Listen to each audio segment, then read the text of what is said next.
morning mga kaspero. Kalma na naman. At nandito tayo ngayon sa Kabalian Bank. Yun, kasama natin yung Burahan Spiro. Nandun sila. Sila Master Dodoy, tsaka si Master Rex, tsaka si Ronron. Dito, tatlo rin kami. Bali, pang-apat kay Kuya. Si Master Danny, tsaka si Master Kevin, tsaka si Kuya, yun o. Oh ha? Kalmang-kalma yung dagat ngayon. Ilang buwan tayong hindi nakapunta dito. At ngayon, sisilipin natin kung meron. Sana makahuli tayo ng mga pelagic. Yung medyo malaki naman, yung mga 10 kilos. Para makabawi-bawi tayo.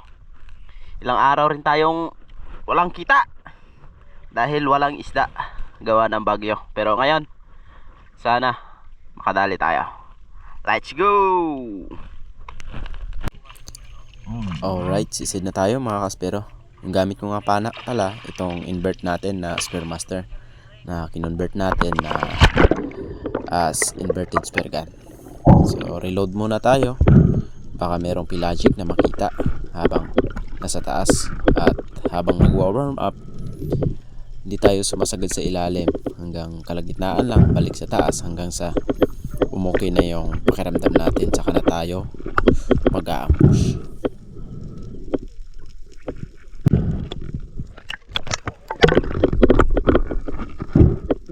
Ito na sana yung unang isda natin, isang papakol o trigger fish, kaso nga lang hindi ko pinana.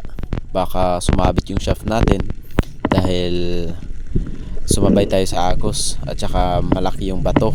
Baka pag pinana natin sumabit yung shaft natin.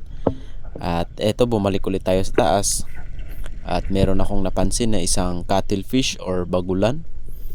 Ayun, medyo malayo siya sa atin kaya try kong panain kung tatamaan.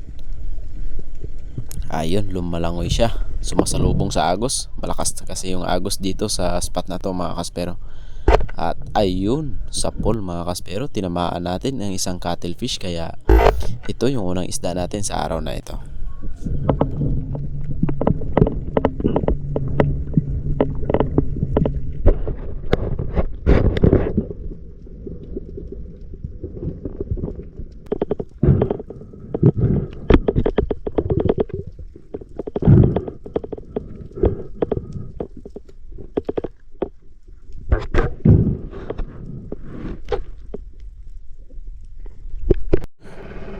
Drop ulit tayo.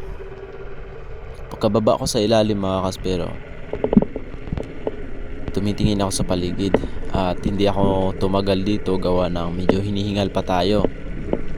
Busog kasi ako nung nag-dive tayo kaya medyo hingal pa ng kaunti at hindi tayo masyadong tumatagal sa ilalim.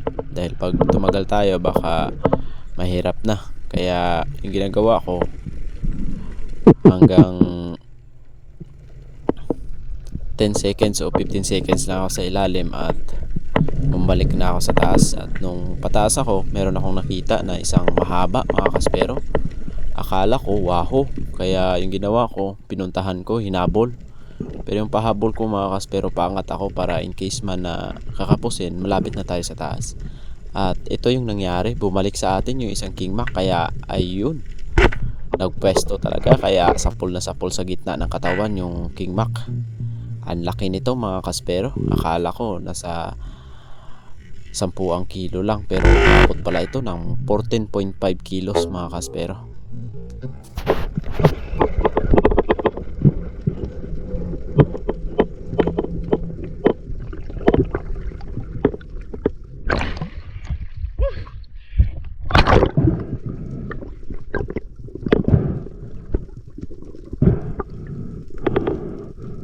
At pagkaahon ko sa taas, hinayaan ko lang na hilahin yung tali natin. At tinawag ko yung bangka. Tinawag ko si Kuya para sunduin si Master Danny o kaya si Master Kevin para i-second shot yung kingmak natin para secured at makuha talaga natin. Pero yung pagkatira naman natin dito, gitnang gitna naman, at saka naka double flapper tayo, at saka yung mga flapper natin may lock yan kaya hindi na ito makakawala. Pero para sure, ito second shot pa rin natin.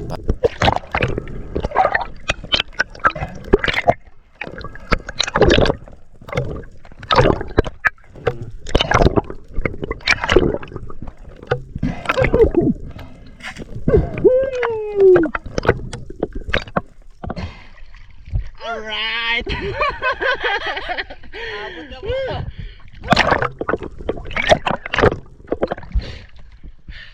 Okay. Ayos.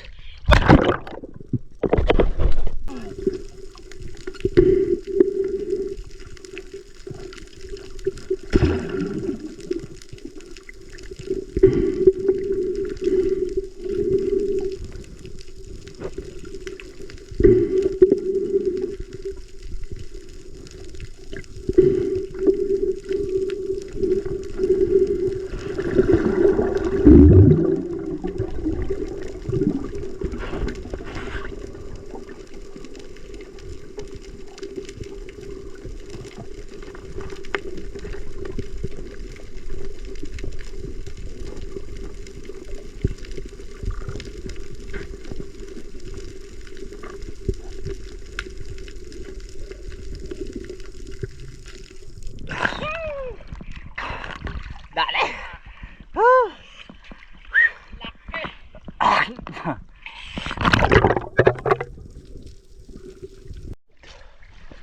Ayos mga kaspero. Pangalawang isda. Yung una, cuttlefish. Pangalawa, kingback. Laki oh. Haba. Ano? Alright, tignan mo yung salbimar natin na double flapper oh. Yan yung nangyari. Salbimar yan, shaft 7.5. Walang kawala. Naka double flapper tayo. Oh, ha? Estimated siguro nasa 14 kilos. Kala ko waho. Kingback pala. Baka lumabas yung tinta nito. Ano? Kado. Initin. Hindi kasya oh. Haba. Mahaba na yung styro natin pero nakabaluktot pa yung kingback.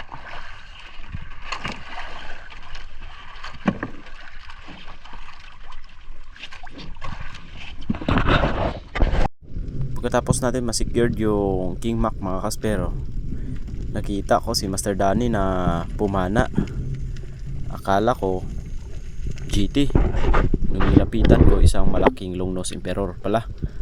At isi-second shot ko sana, kaso lang nung nakita ko ang ganda ng pagkatama ni Master Danny dito sa long nose emperor.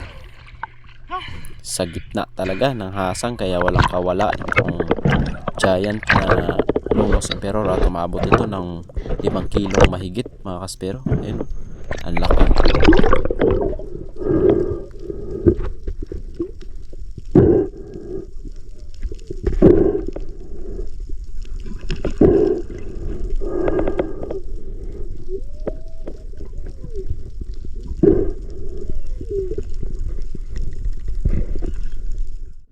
Pagkasisid ko muli mga kaspero, nakapokus ako sa unahan, pero nung pagtingin ko sa likod, nakita ko na naman itong isang kingback at ayun, nagpahabol pa. Kaya yung ginawa ko, hinabol ko talaga ng hinabol. At nung naka-chance na tayong panain, pinana na natin at sapol naman mga kaspero. Yun nga lang, napababa yung pagkapana natin. Ayun oh, tsaka tumagos hanggang shooting line. Nag-aalala ako mga kaspero, gawa ng medyo maliit yung line natin. Pag sa katawan ito, mapupunit talaga. Kaya yung ginawa ko, hinayaan ko na lang hanggang sa mapagod. At kung mapapansin mo, ayan, ikot ng ikot yung reel natin. Hinahayaan ko lang talaga siya mga kaspero para hindi makawala at para second shot din. Yun nga lang, wala talagang chance, nakawala mga kaspero. At eto, tumawag na naman si Master Danny, kaya to the rescue na naman tayo.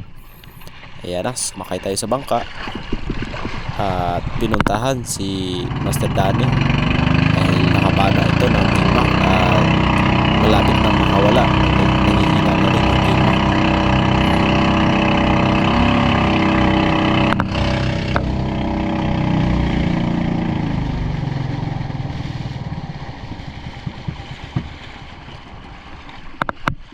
At nung paparating na tayo, nakita ko si Master Kevin, nandun na rin pala. At sinisid na namin pareho. Sa sobrang pagmamadali namin, pareho kaming hindi nakatama sa King Mac mga kaspero. Ayun oh. Ayun, hindi tinamaan. Nagulat pa si Master Kevin. Akala niya wala ako sa tabi niya.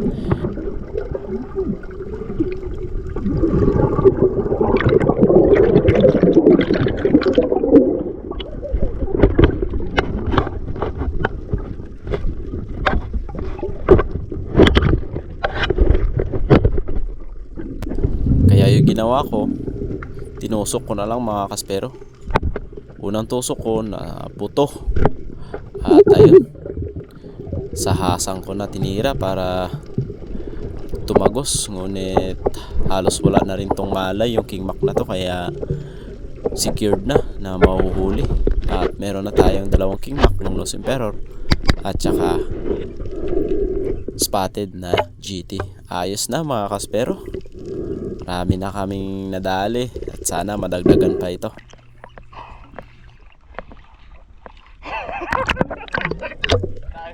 Puro kalokohan yung ginawa.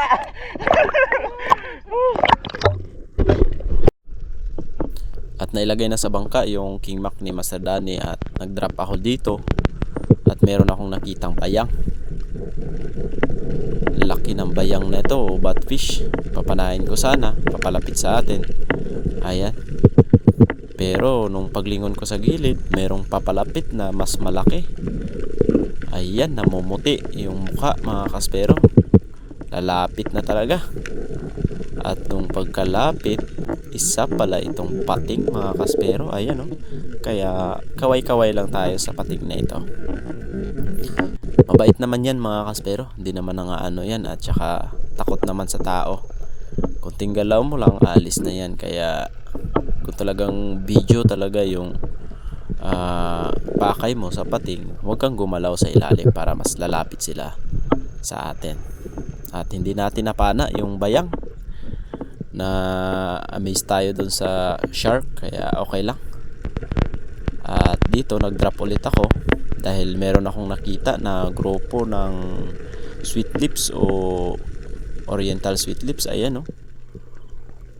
Ayan, aratan kung tawagin yan dito sa Boracay. Ayan, ang lapit na. Ayokong panain mga kaspero dahil gusto kong i-double kill. Ayun oh, pwede na sanang pumana kahit isa. Kaso lang mas maganda pag dalawa talaga, kaya hindi ako pumapana. Hinahayaan ko lang sila mga kaspero. Hanggang sa umangat tayo na hindi nakapana.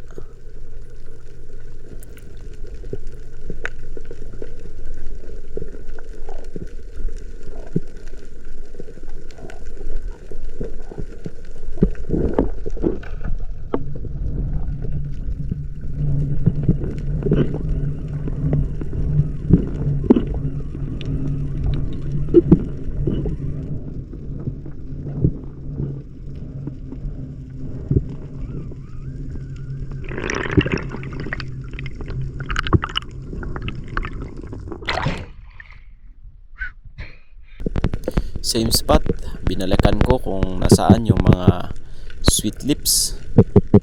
Kaya eto, hinintay ko pa ng kaunti at paparating na sila. Ayan na mga kaspero, merong lumapit. 3 piraso na malalaki. Ayun oh, double kill na sana yun, kaso na huli tayo, kaya okay lang. Bawi tayo sa paghihintay dito sa ilalim. Ayun, hintay pa rin tayo. Yun, dumami na sila mga kaspero. Sana makapana tayo. Hanggang sa ayan na, ang lapit na sana, kaso lang walang katabi kaya hinayaan ko. At yung ginawa ko, bumalik ulit ako sa taas mga kaspero. Sana sa pangatlong drop natin makahuli na tayo.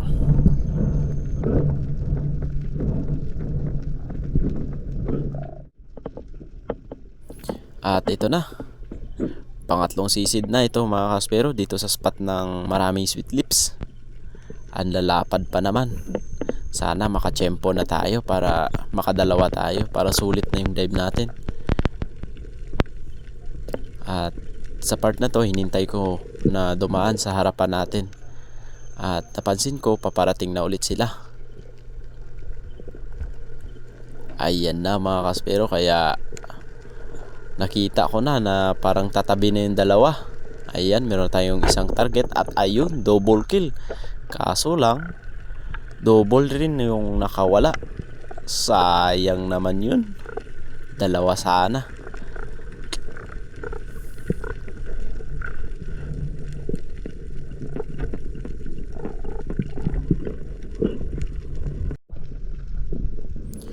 Kaya ito sa ikaapat na pagsisid natin dito sa pwesto ng mga sweet lips, hindi na ako nagpili mga kaspero kung ano yung lalapit na sweet lips. Pinana ko na kahit mag-isa para meron tayong dagdag sa huli natin, dahil kung ulit-ulitin natin na mag double kill, wala talaga. Kaya eto, pinana ko na kahit mag-isa.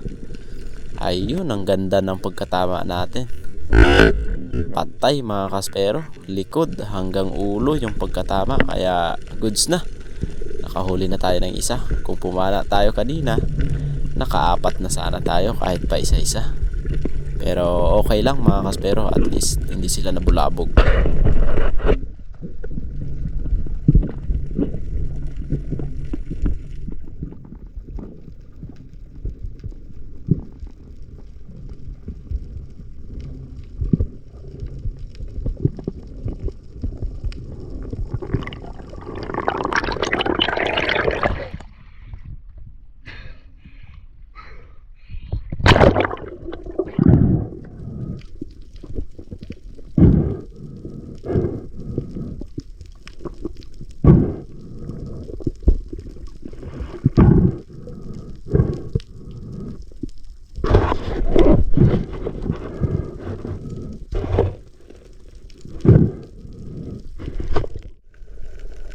Pagka-secure natin na isang sweet lips, bumalik ulit ako dito sa spot ng sweet lips. At iniisip ko na nandyan lang sila sa paligid, kaya meron ulit akong nakitang isa na lumapit, kaya hindi na ako dalawang isip na panain ito. At ay, sapul na naman sa gitna mga kaspero. Ayun, gitnang gitna, kaya walang kawala. Meron na tayong dalawang sweet lips mga kaspero.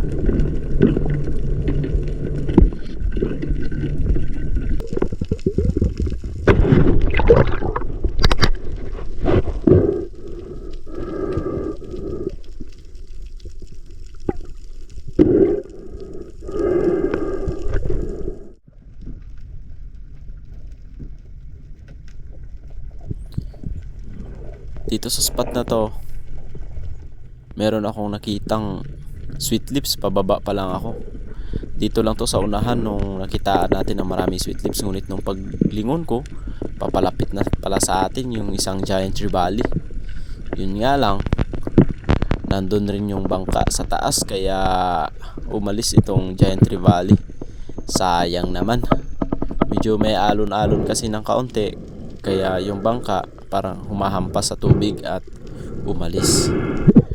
At hindi nagtagal, tinawag ako ni Mr. Danny.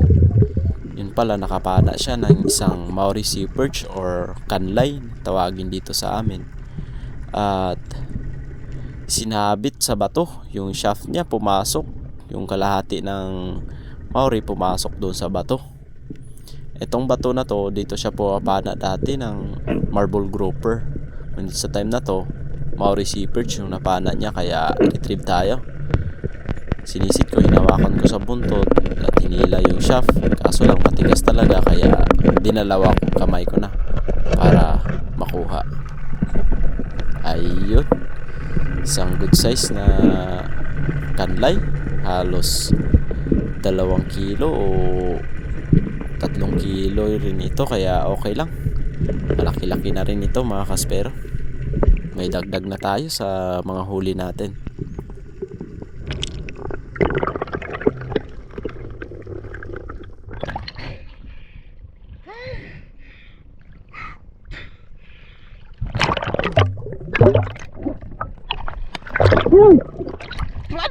to.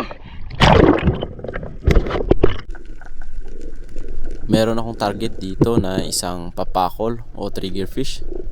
Ayun, kung napapansin nyo sa gilid kanina, papanain ko na sana, ngunit nung paglingon ko sa taas, nandun yung giant trevally. Kaya eto, pinana ko na mga kaspero, kahit wala sa posisyon, kahit medyo malayo na, pinana ko pa rin. Buti tinamaan mga kaspero, at yung pagkatama natin, padaplis. Ayun, kaya hinila ko na siya, baka isabit pa sa bato, mahirap na mga kaspero. Ayan, kung napapansin nyo yung pagkatama natin, balat lang yung kumakapit, pero malapad naman yung balat at saka medyo makunat, kaya hindi siya makakawala mga kaspero. Meron na tayong baolo o giant trevally.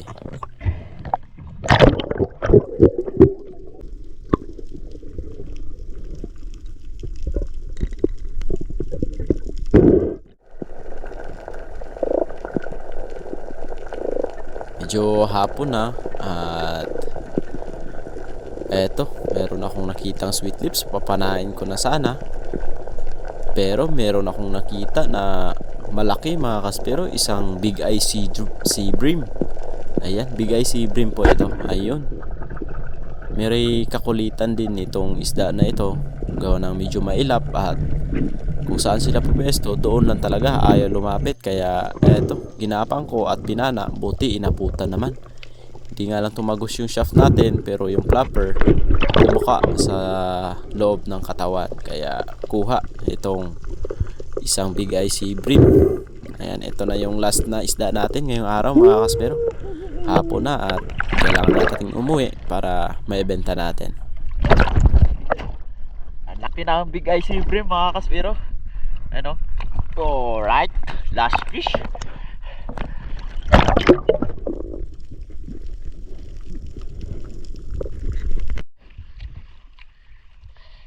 Uwi na.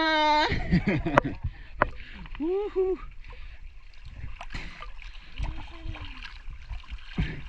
Ano ito? Arbis mo ito.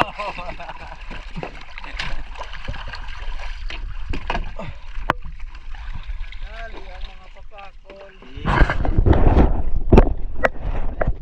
Sa bilog lang kung na ano. Buhi, alatan.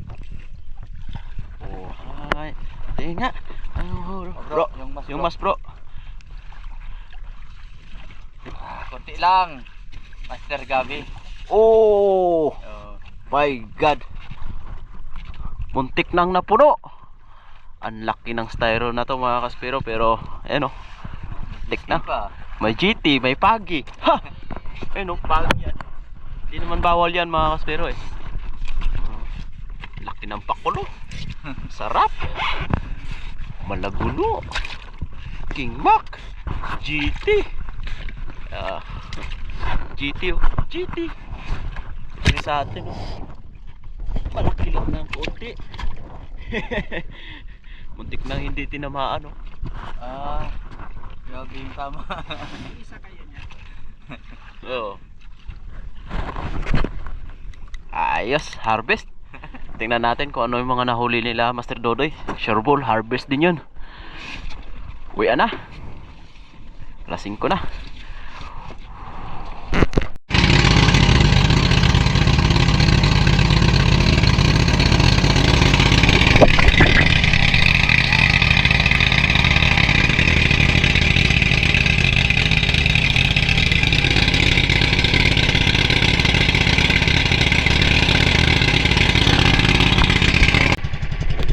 Ayan na sila Master Dodoy mga kaspero. Pauwi na tayo. Ayan si Boracay Spearfishing Adventure. Ayan, so pauwi na tayo ng Boracay. Pauwi na tayo mga kaspero, and also shout out po kay Sir Bobby Gaba, kay Sir Bontasio, and kay Sir Marvin Ginsola. Yan, shout out po. Ingat po kayo lagi.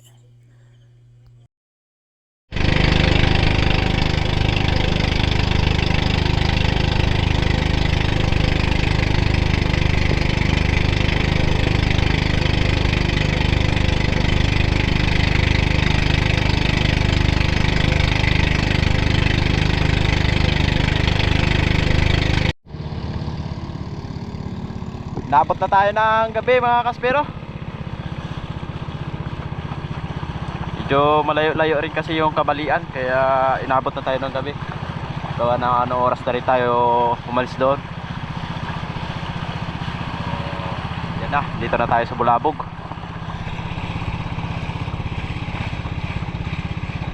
Ayan, naglilipatan na rin yung mga water sports gawa ng mag-aamihan na.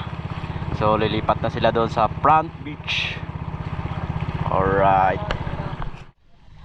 Yan yung huli nila Master X at saka si Master Dodoy. Ara kay Kuan? Ron.